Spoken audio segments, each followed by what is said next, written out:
Hello, football fans. Live from Press Box Network. I'm Tim. This is Answer the Call. And there's a call that I would like to answer today, and that is the downfall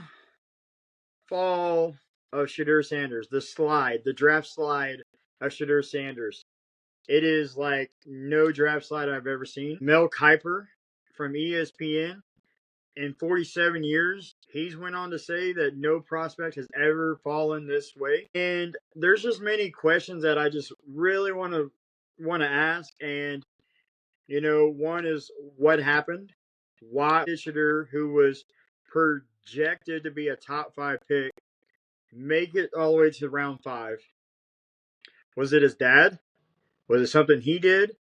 Was it the league trying to teach Deion a lesson? If that's the case, I don't agree with that. But we're going to talk about this. How is what Deion did, telling teams that, Shedeur isn't going to play for them, or, he's going to control where Shedeur plays.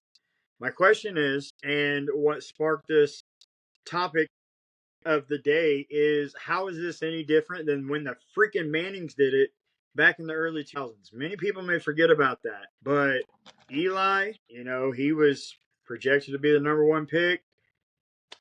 The San Diego Chargers back then took Eli Manning first overall. Arch Manning came in and said, Eli is not playing for San Diego.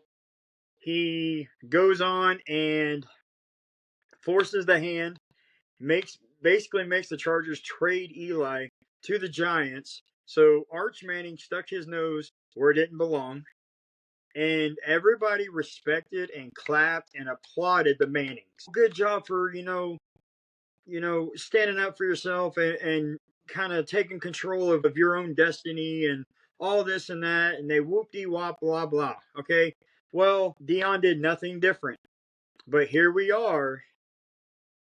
Shedeur, projected top 5, goes 5th round, 144th overall to the Cleveland Browns, who they took a quarterback in round 3. So I don't really understand why they took 2 quarterbacks. I don't know.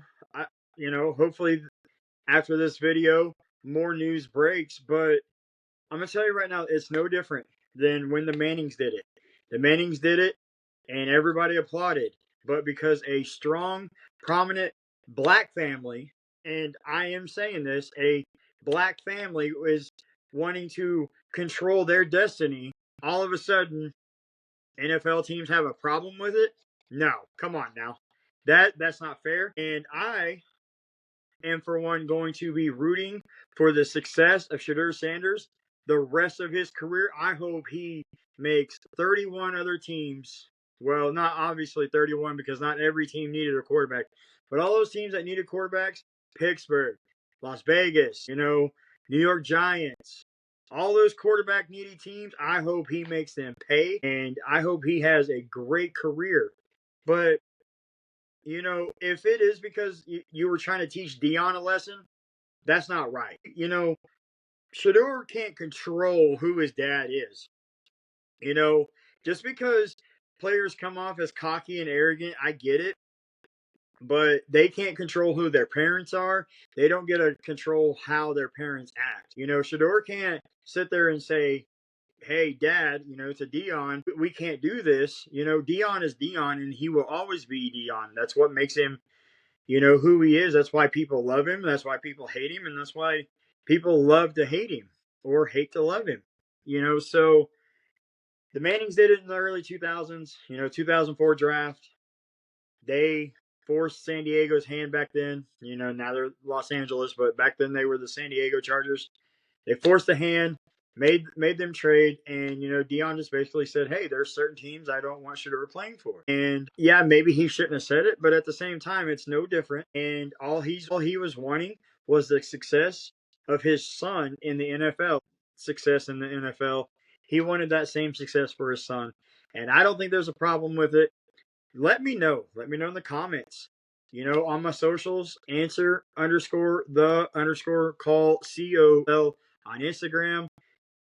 Find it on Spotify, YouTube, Facebook, wherever you may be listening. Let me know your thoughts I'm sure this will end up on TikTok.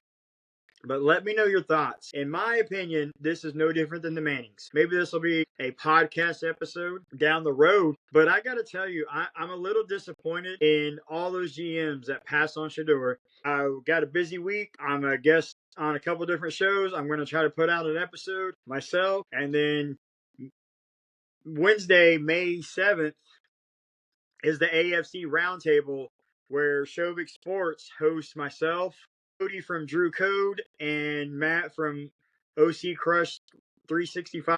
Tune into that. Be listening to all the other guest appearances that I'm on, and I hope you have a good day. And remember, if you want to talk ball, I'll answer the call.